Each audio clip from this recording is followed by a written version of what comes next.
Hermanos, continuamos, como bien decía el hermano Abraham, en nuestra serie del diseño de una iglesia saludable. Y hoy vamos a estar en nuestra segunda verdad de lo que es una iglesia saludable. Y si me pueden acompañar en sus Biblias a Isaías capítulo 6, vamos a leer los 13 versos que están en el capítulo Isaías capítulo 6.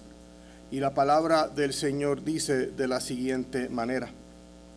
En el año de la muerte del rey Usías, vi yo al Señor sentado sobre un trono alto y sublime, y la ola de su manto llenaba el templo. Por encima de él habían serafines, cada uno tenía 6 alas, con 2 cubrían sus rostros, con 2 cubrían sus pies y con 2 volaban.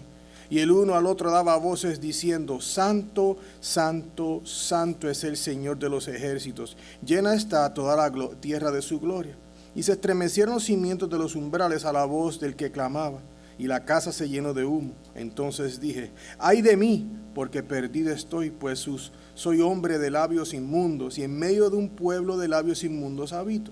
Porque mis ojos han visto al Rey, el Señor de los ejércitos. Entonces voló hacia mí uno de los serafines con un carbón encendido en su mano, que había tomado del altar con las tenazas. Con él tocó mi boca y me dijo: esto ha tocado a tus labios, y es quitada tu iniquidad y perdonado tu pecado. Y oí la voz del Señor que decía: ¿a quién enviaré y quién irá por nosotros? Aquí estoy, envíame a mí, le respondí. Y él dijo: ve y dile a este pueblo, escuchen bien, pero no entiendan, miren bien, pero no comprendan. Haz insensible el corazón de este pueblo, endurece sus oídos y nubla sus ojos, no sea que vea con sus ojos y oiga con sus oídos, y entienda con su corazón y se arrepienta y sea curado. Entonces dije: ¿hasta cuándo, Señor? Y él respondió: hasta que las ciudades estén destruidas y sin habitantes, las casas sin gente y la tierra completamente desolada, hasta que el Señor haya alejado a los hombres y sean muchos los lugares abandonados en medio de la tierra. Pero aún quedará una 10ª parte de ella, en ella, y ésta volverá a ser consumida como el roble o la encina, cuyo tronco permanece, cuando es cortado, la simiente santa será su tronco. Esto es palabra de Dios, hermanos. ¿Se pueden sentar, por favor? La meta de toda iglesia debería ser en convertirse en una comunidad saludable y bíblica, ¿no es así? Aunque una iglesia puede proponerse hacer muchas cosas, estas no tienen valor si no se alinean con las Escrituras y lo que Dios realmente dice debe ser una iglesia. Una iglesia saludable es aquella formada y desarrollada por la palabra de Dios, resultando en una comunidad de creyentes redimidos por la fe en Cristo, que viven los unos para los otros, para el evangelio y para la gloria de Dios. Una iglesia puede tener miles de personas, muchos programas, y aún así no ser una iglesia bíblica y saludable. De igual manera, una iglesia pequeña puede orar mucho y ayudar a los pobres, y aún así no ser una iglesia bíblica y saludable. El fundamento para una iglesia saludable, para aquellos que estuvieron con nosotros, lo pusimos claramente el domingo. Una iglesia bíblica y saludable descansa en la predicación expositiva, es decir, en la predicación que tiene como punto principal exponer el mensaje que ese texto expresa en su contexto, con el significado con el cual fue escrito, para que entonces de esa manera lo que se está compartiendo sean las palabras de Dios y no la ideología o comentarios de un hombre. Todos estamos de acuerdo que venimos a la iglesia en el día del Señor a escuchar de Dios por medio de la lectura de su palabra y la predicación de la palabra, lo que como resultado nos lleva a la doxología, nos lleva a la adoración y la alabanza a Dios. Es por eso que al final del servicio terminamos con la doxología, porque le damos toda la adoración y gloria a Él por las palabras que no han sido compartidas. Es por eso que hoy vamos a considerar esta otra verdad, la cual es una ramificación de la predicación expositiva, porque de ahí sale todo. Y es acerca del entendimiento de lo que es la doctrina del Evangelio. Entender el Evangelio solo a partir de los relatos del Nuevo Testamento sería un grave perjuicio en contra de la verdad bíblica de la doctrina del Evangelio y la salvación, ¿no es así? Será como intentar ver una película en los últimos minutos y pretender que podemos decir lo que la historia completa cuenta. Lo mismo ocurre con la doctrina o la enseñanza del Evangelio de Jesucristo. saltarse los miles de años de historia bíblica antes de la crucifixión de Jesús, o las verdades que se dicen en la Biblia acerca de quién es Dios, el hombre Jesús y su pecado, no podríamos entender la realidad de ellas. Imagínense esto, ¿cómo conocerá la gente la verdad de la historia tan importante si no se les comparte? ¿Cómo podrá la gente entender las desastrosas consecuencias de minimizar el pecado y minimizar a Dios si no le compartimos la verdad? Es por eso que la predicación expositiva busca predicar claramente el Antiguo y el Nuevo Testamento, no como dos mundos separados, sino como una historia unificada en donde ambas están entrelazadas como un buen tapiz, en donde Dios en el Antiguo Testamento se revela a su pueblo y Él nos revela a Jesucristo en el Nuevo Testamento. Y vemos como toda esta historia comienza en el jardín y termina en el jardín. La pregunta para hacernos es, entonces, ¿por qué una iglesia para ser saludable necesita tener entendimiento de la doctrina del Evangelio y el carácter de Dios?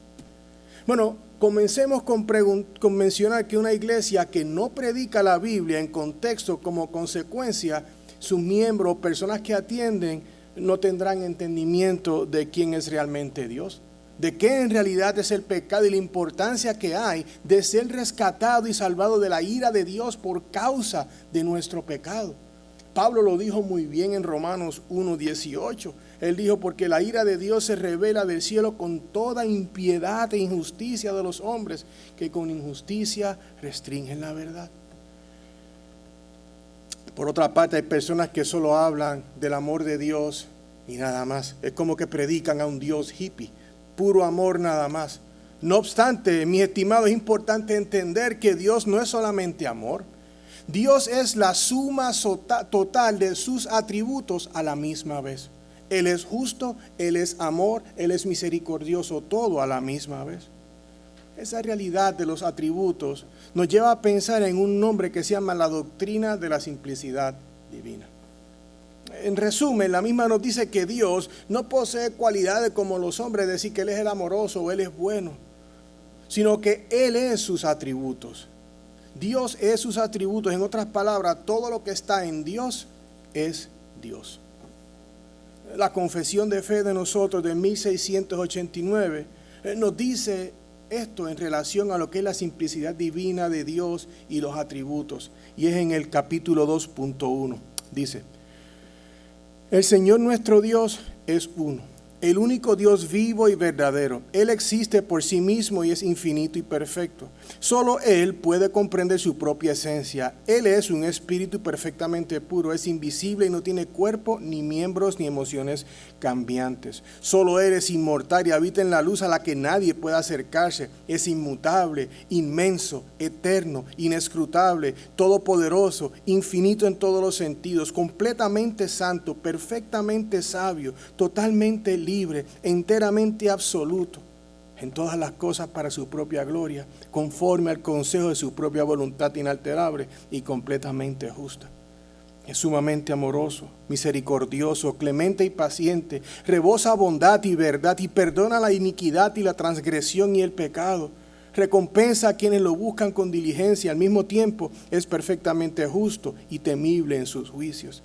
Aborrece todo pecado y de ninguna manera absolverá al culpable. Estamos viendo la importancia de saber lo que la Biblia nos dice acerca de Dios. Es por eso que Thomas Watson dijo, Dios es todo lo que Él es a la vez y Él es todo lo que Él es infinitamente. Su poder no está en una cosa y su misericordia en otra. Todos sus atributos se reúnen en uno y en todos sus actos. Él manifiesta su gloria en la plenitud de su ser. Dicho esto, hermanos, no podemos separar de ninguno de sus atributos a Dios, porque de lo contrario podemos terminar con un Dios diferente, un Dios que no es en realidad Dios, un Dios falso con una D minúscula.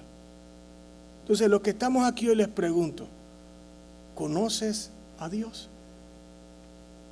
No digo si conoces acerca de Dios, sino más bien lo conoces personalmente. Desde el principio de la Escritura vemos que Dios es el creador en Génesis y el redentor de su pueblo pecador, el cual fue redimido, dirigido y sostenido por Dios en el desierto, en el libro de Éxodo.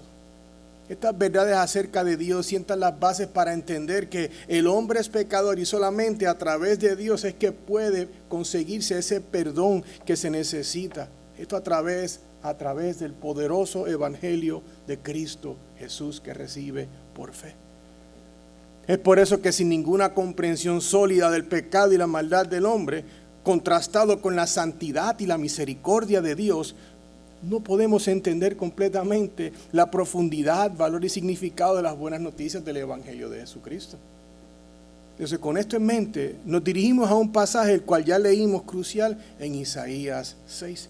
Porque vamos a ver aquí una revelación clara de la santidad de Dios y la respuesta del ser humano ante su gloria. Este pasaje nos va a ayudar a comprender no solo quién es Dios, sino también la magnitud del Evangelio que se nos ha dado a todos. Nuestro tiempo le he llamado la doctrina del Evangelio y el carácter de Dios. Como subtítulo, la visión correcta del Dios Santo.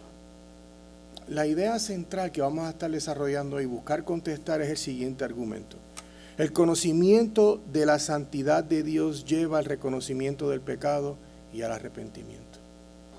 Si nosotros no tenemos una idea clara de eso, no tenemos personas realmente salvas y no estamos predicando verdaderamente el Evangelio.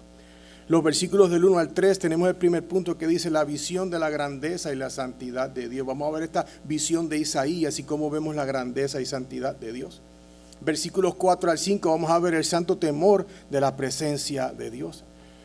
Versículos del 6 al 8 vamos a ver la santa purificación de parte de Dios. Y luego del versículo 9 al 13 va a ser más bien un resumen en donde vamos a ver el santo juicio y la esperanza que viene de parte de Dios. Entonces los primeros dos versículos vemos cuando vamos a ver aquí la grandeza y la santidad de Dios, porque Isaías dice que en el año de la muerte del rey Usías dice, vi yo al Señor sobre un trono alto y sublime, y la hora de su manto llenaba el templo. Por encima de él habían serafines, cada uno tenía 6 alas, con 2 cubrían sus rostros, con 2 cubrían sus pies y 2 volaban. Hermanos, con mucha sinceridad, una de las cosas que como cristiano y como pastor me causa malestar en ocasiones es escuchar de personas que supuestamente se salvan por todas partes en iglesias donde el evangelio no se predica o no se articula con claridad ni se expone la verdad acerca del pecado. Muchas personas son llevadas a entender que son salvas sin la menor idea de quién es Dios y qué hemos hecho que merece castigo y no misericordia. A través del profeta Isaías, Dios, mediante imágenes vívidas como las acabamos de leer, nos mostrará que Él, o sea, Dios, es más grande de lo que la gente siquiera puede imaginar y que no se le debe encasillar a Dios en un solo lugar, porque su poder y fuerza, hermanos, no se puede contener. A pesar de que la Biblia en Éxodo 33:20 dice que nadie puede ver a Dios y a vivir, Dios le dio la oportunidad a Isaías en cierta manera de ver lo que Dios le quería expresar para que él lo pudiera escribir y nosotros lo pudiéramos ver. Entonces, ¿qué vio Isaías? Comencemos con la primera cosa que él vio. Vio al Señor sentado sobre un trono alto y sublime y vio la orla del manto que llenaba el templo. Esto se le llama una teofanía, es que él tuvo una visión acerca de Dios. Viendo a Dios sentado en un alto trono y sublime. El profeta con estas palabras nos está dejando saber, él está exaltando a Dios. Al verlo sentado en un lugar donde los reyes se sientan y gobiernan. Él está sobre todas las cosas. Dios está sentado en lo más alto, mostrándonos así su soberanía sobre todos nosotros. Es decir, Dios ejerce su derecho y poder sobre toda la creación. El profeta resalta la exaltación de Dios también en el capítulo 12 de Isaías, versículo 4, cuando dice, den gracias al Señor, invoquen su nombre, hagan conocer entre los pueblos sus obras, hagan recordar que su nombre es exaltado.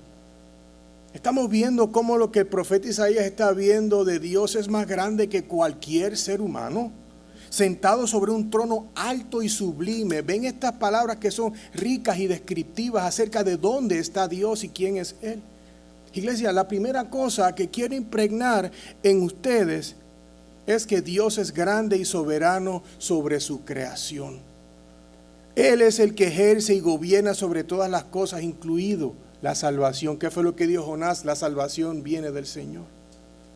Es por eso que una iglesia saludable, mis estimados, tiene el entendimiento que Dios es el que está sobre la iglesia y es el que gobierna sobre ella, no la sociedad y no el hombre.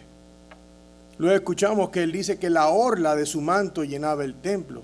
La orla es el borde de su manto, de la bata que podría estar usando, por mejor decirlo así, el cual es tan grande que cubre todo el templo. No había espacio que no tuviera. Esta visión nos lleva a entender que Dios es tan grande que no simplemente cabe en el templo. Él es más grande que el templo. Algo que el pueblo judío afirmaba, que Dios habitaba en el templo. Ellos iban al templo a ver al Señor. Pero aquí la visión de Él es más grande porque Dios es más grande. Entonces, conocer esta verdad, hermanos, cambia por completo la visión que cualquiera pueda tener sobre Dios, ¿sí? Porque no es que Él es Papito Dios o ningún otro apodo que la gente quiera darle al Dios soberano de la creación, cuya inmensidad y grandeza no se puede contener en cuatro paredes. Dios es Elohim, Dios es Abba, Dios es soberano y está sentado en el alto trono en el cielo. Amén. Queridos míos, ¿es este el Dios al que tú conoces? ¿Es este el Dios al que habéis dado tu vida?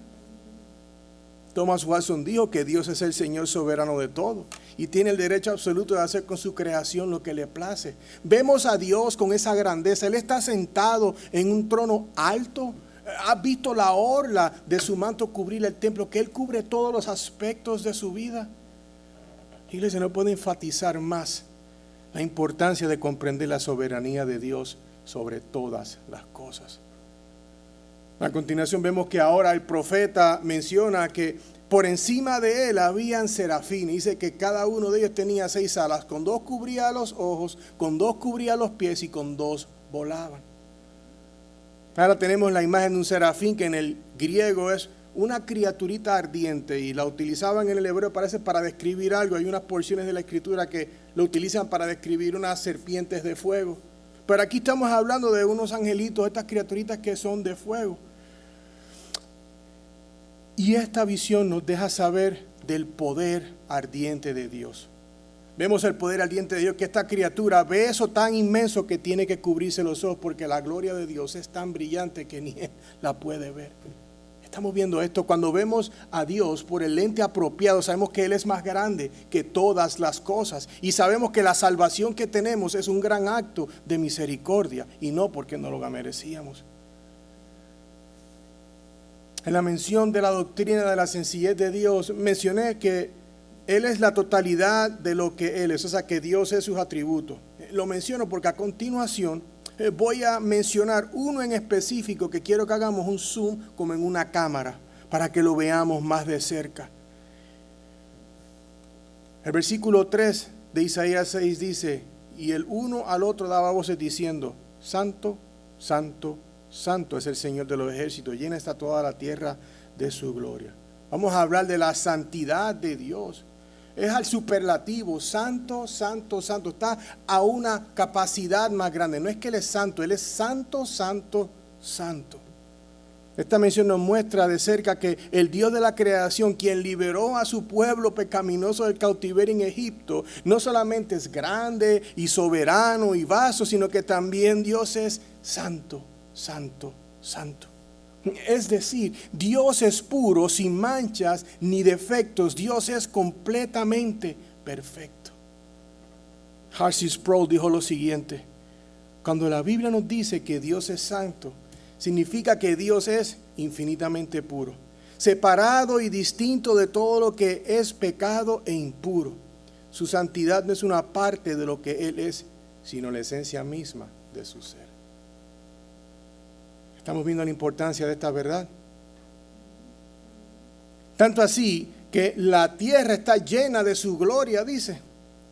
Es decir, el esplendor de Dios, todo lo que Dios es, está cubriendo con la tierra. Y así lo vemos cuando el salmista lo dice en el Salmo 19:1. Cuando dice que los cielos proclaman la gloria de Dios y el firmamento anuncia la obra de sus manos. Esto no es un Dios pequeño, esto no es un papito Dios. Este es el Dios todopoderoso, mis hermanos.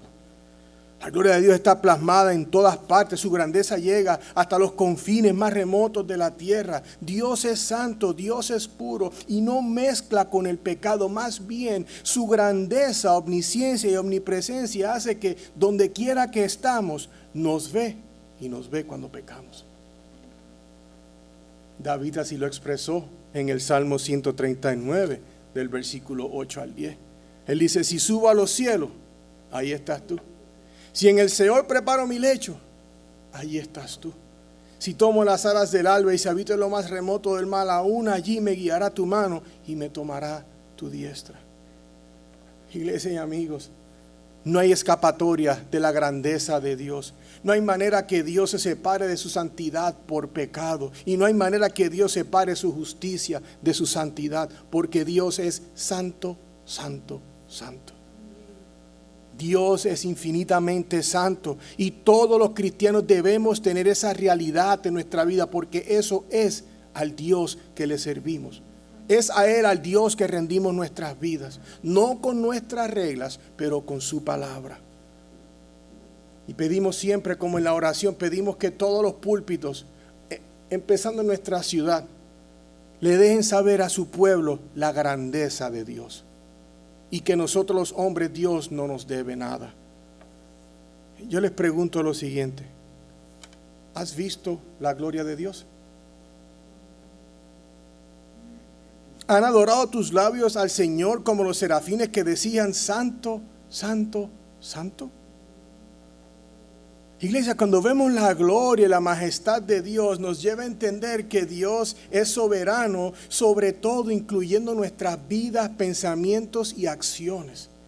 Todo lo que hacemos tiene que darle gloria a Dios, ya sea que coman o beban o cualquier cosa que hagan. 1 Corintios 10:31, hagámoslo todo para la gloria de Dios. Es por eso que una iglesia saludable y bíblica tiene una visión apropiada del Evangelio, porque reconoce que Dios es el que es soberano con todo el poder y autoridad en la iglesia y no la cultura social.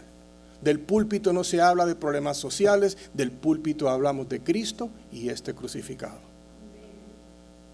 Esta visión correcta de quién es Dios nos lleva a una santa reverencia hacia Dios, de decir, Señor, aquí estoy. Como decía Samuel, heme aquí, Dios, ¿cómo te puedo servir? Un temor que no es pánico, sino es reverencia y temor reverente a Dios. Es por eso que ahora que en el grupo de versículos del 4 al 5 vamos a ver ese santo temor de la presencia de Dios. Porque mire cómo él dice en su visión lo que él pudo ver. Y me encanta la visión de Isaías porque es bien pintoresca. Son muchas imágenes y cosas que tenemos que ver lo que él está hablando por medio de estas expresiones. Y se estremecieron los cimientos de los umbrales a la voz de que clamaba, y la casa se llenó de humo. Entonces dije, ay de mí, porque perdido estoy, pues soy hombre de labios inmundos, y en medio de un pueblo de labios inmundos habito, porque mis ojos han visto al Rey, el Señor de los ejércitos. Peso de la gloria de Dios y su presencia la vemos ilustrada, hermanos, en esta parte de la visión muy claramente cuando dice, y se estremecieron los cimientos de los umbrales. Normalmente en el Antiguo Testamento la presencia de Dios está acompañada de fenómenos poderosos. Un ejemplo de eso es la zarza ardiente. Cuando Moisés está en el desierto y se encuentra la zarza ardiente, lo vemos en Éxodo 3, versículos 2 y 3, y quiero leerle para que vean el lenguaje. Y el ángel del Señor se le apareció en una llama de fuego en medio de una zarza. Al fijarse Moisés vio que la zarza ardía en fuego, pero la zarza no se consumía. Entonces Moisés me dijo, me acercaré ahora para ver esta maravilla, porque la zarza no se quema. Una maravilla ver algo que no se consume por el fuego. Moisés estaba maravillado con lo que estaba viendo. Dios se le presentó en una manera que él no se lo esperaba, en una zarza que no quemaba. Entonces, cuando vemos ahora el profeta Isaías, nos dice que los umbrales, es decir, las gradas o los escalones, como le llamemos, temblaban, dejando saber que Dios está presente. No creo que nadie, no importa cuán grande y gigante sea, pueda caminar y hacer que un umbral de cemento tiemble. Esto más aún nos afirma su presencia en el humo. Como sabemos, Dios lideró a su pueblo con humo de día y de noche con fuego. Y en el libro de Éxodo también vemos cuando Moisés está en el templo, que el templo se consumía del humo porque estaba la presencia de Dios. Éxodo 40, 34, 35, cuando nos dice, entonces la nube cubrió la tienda de la reunión y la gloria del Señor llenó el tabernáculo. Moisés no podría entrar en la tienda de reunión porque la nube estaba sobre ella y la gloria del Señor llenaba el tabernáculo. Mi estimado, en este verso podemos ver la manifestación de Dios en el templo, su poder, porque los umbrales temblaron. Hoy en día, la manera en el 2025 que nosotros nos podemos asegurar de la presencia de Dios en la iglesia o en nuestros hogares es leyendo la palabra de Dios en contexto. No hay que tener varas de incienso, no hay que tener ningún tipo de cosa así medias esotéricas, es lee la palabra y nada más. Porque de otra manera, ¿cómo entonces podría ser la iglesia guiada y consumida por la presencia de Dios si no leemos la palabra, si no compartimos la palabra, si no indagamos en la palabra? Escuchar a Dios, hermano, no hay nada más lindo que poder estar enfocado en la palabra y permitir que la palabra llegue a lo más profundo de tu ser. Y tú, a veces quebrantado en lágrimas, dices, gracias, Señor, por la oportunidad que me has dado de escucharte. Escuchen bien. Es la fiel prédica de la palabra de Dios la cual expone quién es Dios y transmite la verdad acerca de Él, sus atributos, y como vemos al versículo 5, lleva el reconocimiento del pecado. ¿Vieron? No dice aquí que tienes que hacer un truco, darle a la gente tarjetas de Starbucks, tener aquí una banda de rockeros con skinny jeans. No dice nada de eso. Predica la palabra. Porque dice el versículo 5, ay de mí, porque perdido estoy, pues soy hombre de labios inmundos, y en medio de un pueblo de labios inmundos habito, porque mis ojos han visto al Rey, el Señor de los ejércitos. El profeta Isaías acaba de ver al Señor y sus labios han confesado esta verdad. Y él estaba ministrando para el Señor, pero él le enseña esta verdad. Por eso es imperativo, hermano, que la palabra de Dios sea enseñada. Si no enseñamos la palabra de Dios, si no leemos la palabra de Dios, ¿cómo el ciego va a ver sus pecados si no es por el resplandor de la gloria de Dios que brilla en sus rostros oscurecidos por el pecado? ¿Cómo puede una persona confesar sus pecados y su insuficiencia para poder pagar por ellos si no compartimos la verdad sobre la santidad de Dios y la depravación del pecado? Me encantan las palabras de Jonathan Edwards. Él dijo, no hay forma en que los pecadores puedan ser llevados a Cristo si no es a través de una predicación clara y fiel del Evangelio. Los hombres deben ser claramente informados de su pecado y de la suficiencia del Salvador y llamados al arrepentimiento o perecerán. Hermano, la vida no es un sitio que había cuando yo me criaba, un Felicilandia, que tú vas y están todas las estrellas. La vida es buena y bonita, pero solo si estás en Cristo. Porque no hay calamidad ni realidad que pueda suceder en este mundo que no la podamos pasar si no es en Cristo Jesús. No solamente Isaías había podido ver su pecado, sino que cuando el Señor le da la visión y él ve su pureza y su grandeza, él dice, ah caray, si todos los que están conmigo andan en la misma banda, todos son pecadores al igual que yo. Entonces eso nos lleva a comprender que el conocimiento de quién es Dios es una luz que ilumina y es un espejo que nos hace ver nuestro propio pecado, el pecado de lo que está al lado, pero también nos quebranta y nos lleva a la confesión. Porque Él lo dijo. Ay de mí, que soy de labios inmundos. Hermanos, tomemos como ejemplo el sacerdote Esdras, que al enterarse que su pueblo andaban en sus mismas andanzas de antes, que andaban pecando, haciendo todo lo que querían hacer, cuando él se entera, él se quebró en el corazón. Él no podía con esa realidad. Y eso lo llevó, como él conoce a Dios, él sabe quién es Dios, lo lleva a decir estas palabras que yo espero que sea el eco a las de nosotros, porque hemos visto al Señor y cuando pecamos, porque pecamos, seamos quebrantados por nuestra maldad. Miren lo que dice Esdras 9, del 5 al 6. Pero a la hora de la ofrenda de la tarde me levanté de mi humillación con mi vestido y mi manto rasgados y caí de rodillas y extendí mis manos al Señor mi Dios y dije, Dios mío, estoy avergonzado y confuso para poder levantar mi rostro a ti, mi Dios, porque nuestras iniquidades se han multiplicado por encima de nuestras cabezas y nuestra culpa ha crecido hasta los cielos. Iglesia, estamos viendo esto. Por eso es importante leer la palabra, prestar atención al sermón, tomar notas, meditar en la palabra de Dios. A veces meditamos más en el almuerzo y hablamos de él en la tarde que en la palabra que estamos escuchando. Solo cuando estamos expuestos a Dios y quién es Él, es que podemos, como Isaías, reconocer que todos somos inmundos y que todas nuestras obras justas son como trapos de inmundicia. Todos nos marchitamos como una hoja y nuestras iniquidades nos arrastran como el viento.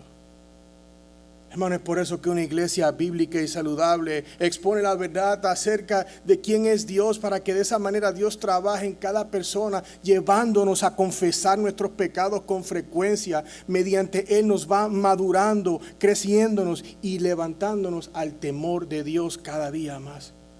Entonces, es en ese momento cuando será humillado el orgullo del hombre y abatido el orgullo de los hombres, hermanos. Solo el Señor será exaltado en aquel día, cuando la gloria de Dios ilumine la conciencia y el corazón del hombre. Entonces, hermanos, hasta este momento hemos visto que a través de la visión de Isaías hemos visto la grandeza, la majestad de Dios, ese temor reverente que nos lleva a la confesión de nuestros pecados y la insuficiencia para llevarnos ahora, en los versos del 6 al 8, a la purificación que solamente Dios puede hacer. Estamos viendo, ya vamos llegando a la purificación y comenzamos ¿dónde? Con el Señor que está sentado en un trono alto y sublime. Todo comienza con una visión apropiada de Dios, su grandeza, quién es Él es santo. Versículos 6 al 8 dice: entonces voló hacia mí uno de los serafines con un carbón encendido en su mano, que había tomado del altar con las tenazas. Con él tocó mi boca y me dijo: esto ha tocado a tus labios y es quitada tu iniquidad y perdonado tu pecado. Y oí la voz del Señor que decía: ¿a quién enviaré? ¿Y quién irá por nosotros? Aquí estoy, envíame a mí, respondí, dijo Isaías. A lo largo del Antiguo Testamento podemos leer cómo las personas tenían que venir frecuentemente delante de Dios a traer sacrificios para poder expiar por sus pecados. Tenían que volver, ya fueran ofrendas de grano, ofrendas de animales, pero siempre había un ofrecimiento de algo en lugar del pecado. La expiación, queridos míos, es satisfacer la pena y el juicio que pesa sobre una persona por su pecado en contra de un Dios santo y justo. Dicho esto, para que las personas pudieran reconciliarse con Dios en una relación correcta con Él, era y es necesario un sacrificio perfecto para poder expiar la deuda del pecado con Dios. No nos podemos ir con esa cuenta sin pagar. Tratemos de ir al restaurante que más le guste y váyase sin pagar la cuenta a ver qué le va a pasar. Hay que pagar la deuda. Nadie puede irse sin pagar su deuda. En otras palabras, cualquiera que estaba viviendo y cualquiera que está viviendo en pecado y alejado de Dios necesita ser purificado y limpiado de la mancha del pecado. Hermano, si le cae algo en su camisa, ¿qué es lo primero que usted hace? Pero muchas veces vivimos feliz con la gran mancha del pecado. Y a veces nos jactamos del pecado. Yo hago esto, yo digo aquello, y nos jactamos de la mancha del pecado cuando nos deberíamos de avergonzar. El pecado, queridos míos, no es como dicen en inglés un bubu o smack in the hand. Sin is horrible. El pecado es horrible. El pecado es rebelión en contra de un Dios perfecto y justo y santo. Una grave ofensa completa contra Dios. Entonces, el medio para la purificación de los labios de Isaías aquí, pues el Señor utilizó aquí para la visión un pedazo de carbón, lo que le quitaría el pecado y limpiaría su iniquidad. Primero quiero que veamos que Él le limpia los labios inmundos de Isaías. Fue hecho por un medio externo a Él. Él no sacó un pañito o una super píldora y se tomó y ya quedó limpio. Fue externo a Él. ¿Y cómo es la salvación en el hombre? Es externa a nosotros. Gracias al sacrificio de Cristo Jesús, el cual solo se recibe ¿cómo? Por medio de la fe. Con esto podemos ver que Isaías no podía expiar sus pecados, ni tampoco ninguno de nosotros. Ni él podía limpiarse, ya que solamente es a través de Dios que se puede obtener el perdón por nuestras iniquidades. Esto, mis estimados, es un destello del Evangelio, apuntándonos a Cristo, quien es el único sacrificio aceptado por Dios por causa del pecado. Jesucristo fue el que vino del cielo, vivió una vida perfecta, sin pecado, dio su vida en la cruz voluntariamente, murió, resucitó al tercer día. Hermanos, todo el que pone la fe en Cristo, dice la palabra, que será salvo. Querida iglesia, por eso otra verdad que distingue a una iglesia saludable y bíblica es la comprensión clara de la doctrina del Evangelio. Es decir, el entendimiento de que Dios es el que provee la salvación y la purificación simplemente porque Él así lo ha deseado, su gracia y misericordia inmerecida a nosotros. Quizás hayan personas acá que no están caminando en esta verdad. Quizás todavía estás viviendo para ti mismo, estás satisfaciendo tus placeres de la carne. Yo te exhorto que si estás viviendo en cualquiera de esos placeres de la carne, deja eso atrás hoy. Deja esa rebelión y contempla la belleza y la grandeza de Dios. Él es santo, justo y no permitirá que el culpable quede sin castigo. Búscalo mientras hay tiempo. El puritano Juan Flavel dijo: la muerte de Cristo fue un sacrificio sustitutorio. Él sufría en lugar de los pecadores y su satisfacción por el pecado es el fundamento de toda la esperanza del creyente. Si alguien no está viviendo en Jesús, te invito a que creas en Él hoy. Apártate de tu vida de pecado, porque también Cristo murió por los pecados una sola vez, el justo por los injustos, para llevarnos a Dios, muerto en la carne, pero vivificado en el Espíritu. Amén. Isaías luego dijo: oí la voz del Señor que decía. Entonces luego que le limpia los labios, él escucha la voz del Señor. Estamos viendo que luego del pago de su iniquidad, Él le limpió su pecado. Podemos pensar que Él tenía ese gozo y regocijo en su corazón. Y sabemos que esto nos da la ilustración de que Dios está limpiando sus labios para que Él pueda ser pregonador de su palabra. Él está compartiendo de parte de Dios, por eso es que es un profeta, y Él le purifica su boca para que Él pueda continuar. Es ahí que Él ve a Dios pedir: a quien enviaré. Isaías ofrece su servicio al Señor. Hermano, cuando hemos visto al Señor, cuando hemos visto su grandeza, sabemos que el Evangelio no es merecido porque yo hice un bubu, es porque yo he pecado en contra de un Dios perfecto. Nadie tiene que pedirnos: vamos a servirle al Señor en la iglesia. Esto es significativo porque el profeta ahorita está hablando en los versos que continúan, porque va a dirigirse a la nación de Israel. Ellos iban a ser cautivados por Asiria en el norte, Babilonia en el sur, y esto iba a ser de gran pérdida para ellos. Veamos lo que dice el versículo 9 y 10. Vamos a ver las instrucciones de Isaías a Dios y vamos a ver cómo vemos este santo juicio y la esperanza que solamente viene de Dios. Y Él le dijo: ve y dile a este pueblo, escuchen bien pero no entiendan, miren bien pero no comprendan. Haz insensible el corazón de este pueblo, endurece sus oídos y nubla sus ojos, no sea que vea con sus ojos y oiga con sus oídos y entienda con su corazón y se arrepientan y sea curado. Dios comisionó a Isaías para ir, aunque como leemos en el verso 10, el pueblo se iba a rehusar a escuchar porque Él iba a endurecer su corazón.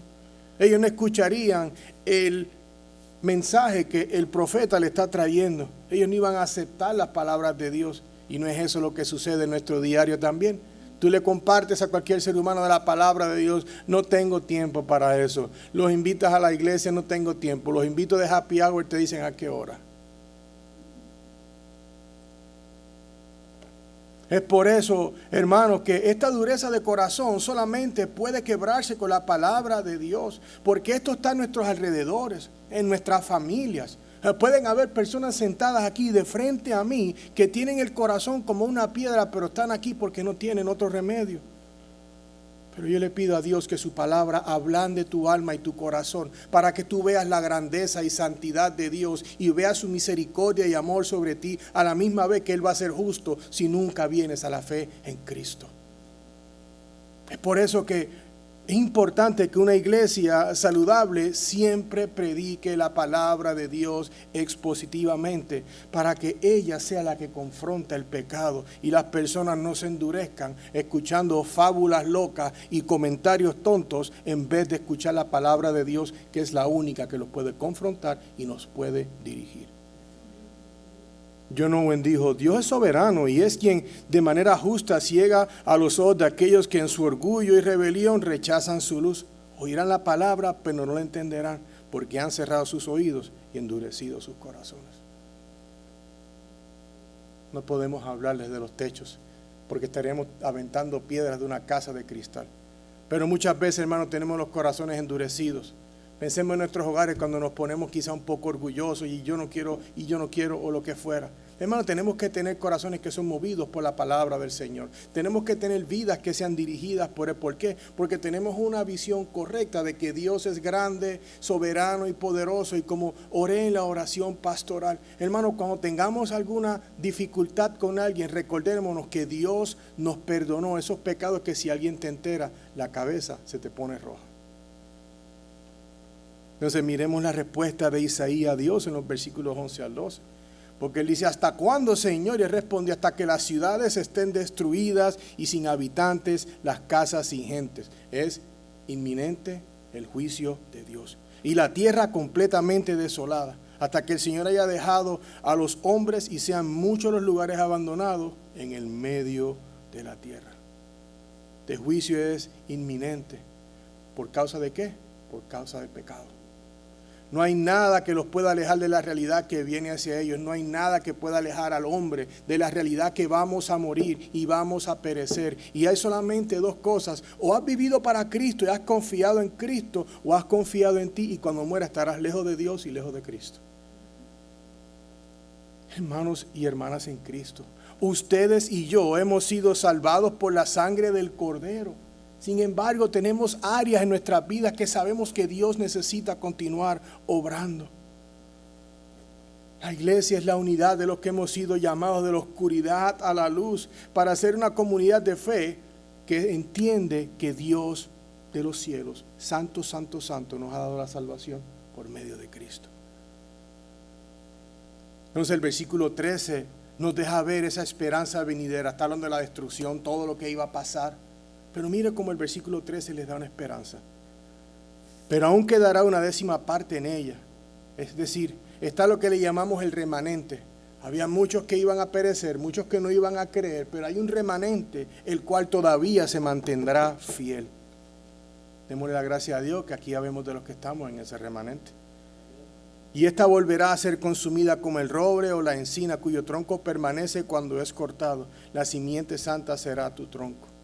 Hermano, recordamos cómo hablamos del tronco de Isaí, ese retoño que va a venir, el tronco de Isaí. Vemos que aunque estaban todos los troncos cortados, que vemos que el norte y el sur han sido desolados y han sido pero mondados como un bosque después de un huracán, hay un nuevo nacer que viene, lo que trae esperanza.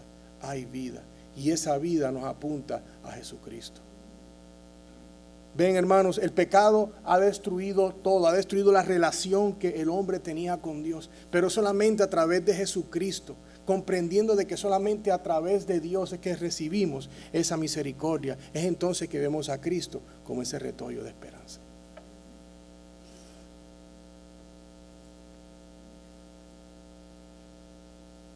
Jesucristo, la simiente de David, quien ha venido para que aunque el juicio de Dios contra el pecado y los pecadores es inminente, por medio de la fe en Cristo y el arrepentimiento, es que una persona puede ser salvo. Es que ustedes y yo somos salvos. Fe y arrepentimiento no son dos cosas diferentes, sino que unen la misma, ya que en la regeneración recibimos la fe de parte de Dios para creer en Jesús, llevando a la persona a alejarse, a arrepentirse de lo que hacía antes, su vida pecaminosa, para vivir en obediencia a Jesús. Es por eso que necesitamos ser recordados una y otra vez de las Escrituras de la grandeza de Dios y nuestra insuficiencia, porque somos pecaminosos y queremos hacer las cosas a nuestra forma. Si no fuera por Jesús, el mundo estaría perdido y sin esperanza, pero Dios no nos ha dejado sin esperanza. Es por eso que Richard Baxter dijo que la esperanza del cristiano no se encuentra en sus propios méritos, sino en la perfecta justicia de Cristo, quien ha pagado el precio de su salvación. Todo creyente que se apoye en Él no será avergonzado. Hermano, usted puede ser un cristiano de los buenos, y si una persona de mucho dinero y baja a la iglesia, pero si tu esperanza está en el dinero y no en Cristo, estás desbalanceado. Igual puede ser una persona pobre que aparenta ser humilde, pero si tu esperanza no está en Cristo, estás perdido. Lo otro es una conveniencia y una facilidad para poder vivir y tener cosas. Pero la única cosa que podemos tener que nos da la vida eterna es Jesucristo. Y nada que podamos hacer lo podemos obtener si no es por la fe en Él. Pura fe que nos lleva a decir, ya yo no voy a caminar por este callejón, yo voy a seguir a Dios por acá. Que cuando estás en tu propio día a día, estás en el teléfono, en vez de ir a ver imágenes impropias, tú sabes que Dios es santo, Él te está viendo, Él está donde quiera, porque la orla de su manto está más allá del templo y tú dices, no. Que cuando quieres contestar algo fuera de lugar, tú dices, no. Dios me está escuchando. Es así como la palabra nos continúa regenerando. Pero si no hablamos de esto en la iglesia, ¿cómo lo vamos a saber? Entonces, hermanos, creamos en esta verdad, compartamos esta verdad. El que no está en Cristo, ven a Cristo hoy. En ningún otro hay salvación, porque no hay otro nombre bajo el cielo dado a los hombres por el cual podamos ser salvos sin el nombre de Jesucristo. Entonces, querida iglesia, con todo esto, ¿qué podemos hacer hoy? Primero que nada, quiero que apliques este mensaje hoy en tu vida, buscando a Dios intencionalmente. No que sea como que un accesorio, pero que sea la pieza principal que estás vistiendo. Búscalo todos los días en su palabra. Búscalo mientras Él pueda ser hallado. Hermanos, tenemos la fecha de nacimiento y tenemos la fecha de partir. Nadie sabe la fecha de partir. Comparte con otros en la comunidad. Al terminar el servicio, habla con otros de lo que estábamos hablando. Únanse, lean la palabra en la casa, algún libro. Bueno, por eso tenemos ahí las diferentes lecturas. Cojan alguno de esos títulos. Escogí esos títulos a propósito para que tengamos buenos títulos que leer, aprender y tener conversación, preguntas e intercambio de palabras. Lean juntos sobre los atributos de Dios, practiquen ese discipulado, compartan la palabra los unos con los otros, edifíquense en la palabra de Dios. No solamente del púlpito y en las escuelas dominicales nos educamos, pero en el hogar y entre amigos, hermanos y hermanas nos continuamos edificando. Quiero recordarles que una iglesia saludable comienza en el púlpito, pero es en las sillas que ese cambio se completa. Busca de Dios para que Él traiga salud a tu vida espiritual y no te quedes estancado para que puedas crecer espiritualmente. Amén. Oremos.